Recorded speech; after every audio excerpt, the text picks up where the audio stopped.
So I've been riding a bike in Portland for about 7 years and frequently go up and down Williams in Vancouver.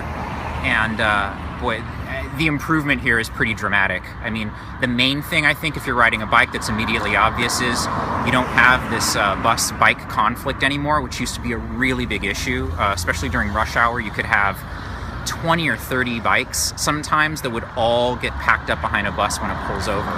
It's the sort of thing that's hard to explain if you don't bike on this street, but it's as if you were driving a car if every 2 minutes a semi were to pull into your lane and just stop. If you can imagine the kind of issue that would create for congestion. So I think the improvements have been pretty great in terms of safety, in terms of throughput, and now that the construction's starting to finish up, you're also finding that there hasn't really been much of an impact to congestion either. I mean, we're getting into the beginning of rush hour, and there's really no more congestion now than there was before they moved it over. Motorists, you've probably heard from them. They'll look at this, and in parts of Williams, they've taken away an auto lane in order to create some parking and a buffered bike lane. Right.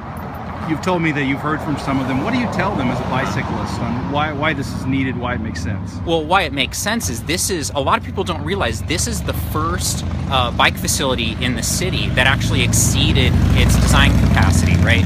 During rush hour, this carries 4,000 cyclists an hour, which is kind of an astonishing rate. And there are times when half the traffic on the street is going to be on bikes.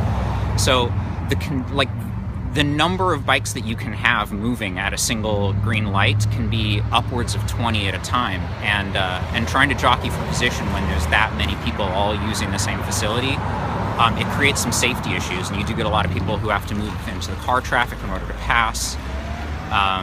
You get a lot of, especially in the summer when you've got less experienced cyclists who don't know how to pass safely, it becomes a bit of an issue. And essentially what it's doing is it's increasing the overall carrying capacity of the street. Because if during rush hour half of your traffic is bikes, by encouraging more people to get onto it, you're actually making it a more effective street of moving people.